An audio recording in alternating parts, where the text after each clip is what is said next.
Bienvenidos y bienvenidas, esto es Historia en Pantuflas y hoy vamos a ver el 25 de mayo de 1810 hacia la Revolución.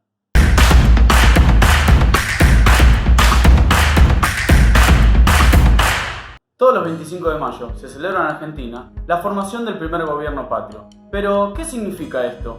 ¿De qué patria hablamos? ¿Este proceso se dio de un momento para el otro? ¿Se dio en Argentina? Algunas de estas cuestiones vamos a intentar resolver en el video y en el siguiente. Les adelantamos que, como todo acontecimiento revolucionario, el de mayo no comenzó ese día, sino que fue un proceso mucho más complejo de debates políticos y sociales con diferentes y múltiples motivos. Lo que intentaremos descifrar en esta secuencia de videos es saber qué antecedentes tuvo la revolución, si fue un hecho aislado o estaba inmerso en un contexto más general, sus justificaciones, sus principales actores y qué impacto tuvo en sus contemporáneos. ¿Qué pasaba en el Imperio Español? ¿España seguía teniendo poder? Como vimos en otros videos, durante el siglo XVIII, tanto España como Portugal buscaban recuperar el predominio y control que supieron tener siglos atrás.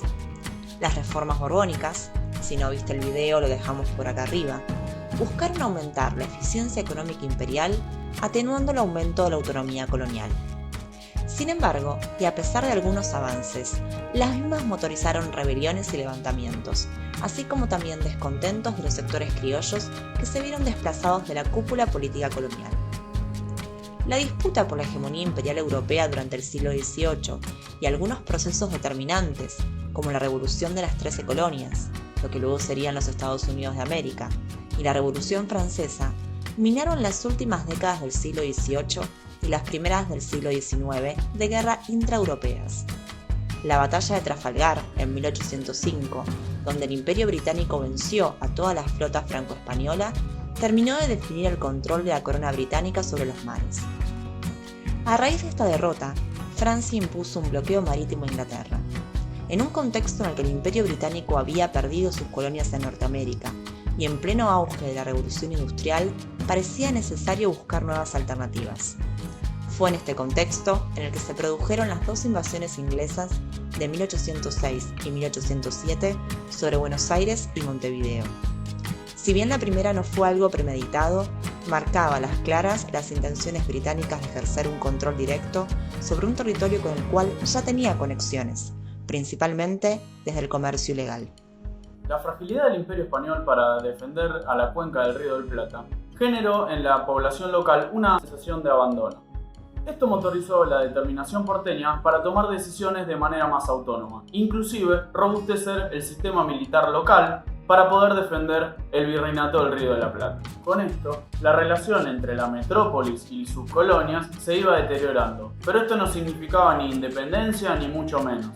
Por el momento, y con diferentes características, solo las rebeliones andinas y la revolución haitiana pusieron en cuestión la situación y la dominación del sistema colonial en España y en Francia respectivamente. Catapultada por los acontecimientos franceses de 1789, la Guerra Europea de 1792 prosiguió en el siglo XIX.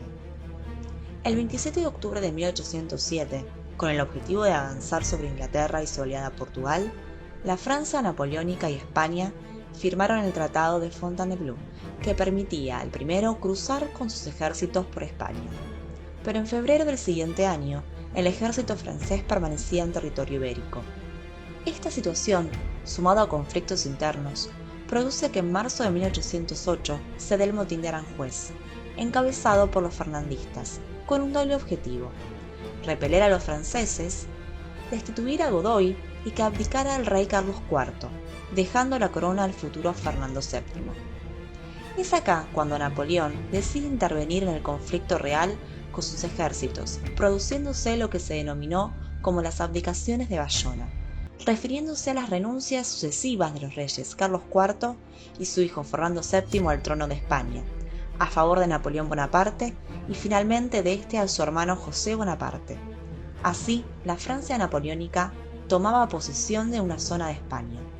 La familia real, incluido Fernando, fueron encarcelados.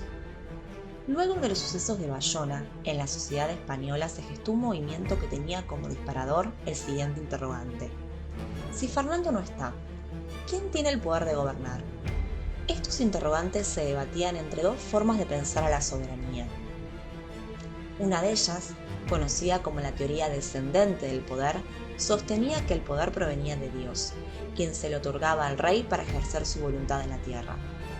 Esta era la base ideológica del poder absolutista de la monarquía borbónica, el cual no admitía intermediarios ni cuestionamientos al ejercicio de la soberanía. La segunda concebía el poder de una forma ascendente. ¿Qué quiere decir esto? Dios otorgaba el poder al pueblo y éste, en un acto de sujeción, lo cedía al rey. ¿Qué pasaba si el rey no estaba o ejercía la tiranía? El poder debía volver al pueblo, y esto es lo que se denomina retroversión de la soberanía en los pueblos. Esta visión era compartida por un amplio sector letrado, dentro del cual se encontraban algunos influenciados por las ideas contractualistas de la Ilustración en sus vertientes francesa y española, pero también otros que compartían las ideas del jesuita Francisco Suárez y la corriente suarista.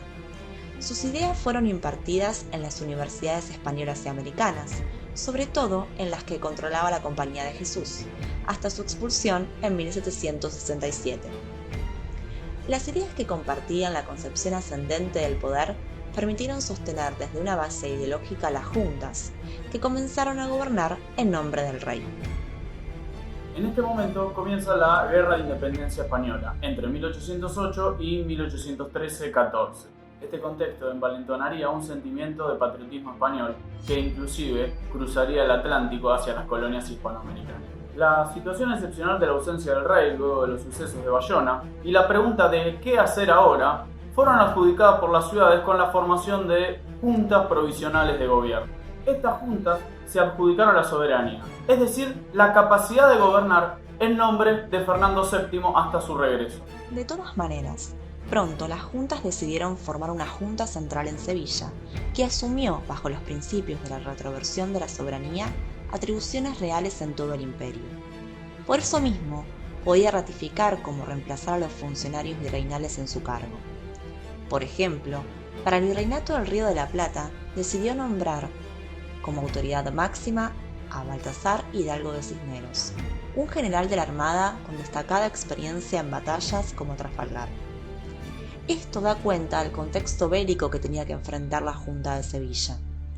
En ese sentido, las alianzas se modificaban y rápidamente, en enero de 1809, la Junta firmaba una alianza con Gran Bretaña para librarse del yugo francés. Al recibir las informaciones de las abdicaciones, algunas regiones de América, como México y Venezuela, decidieron crear sus propias juntas.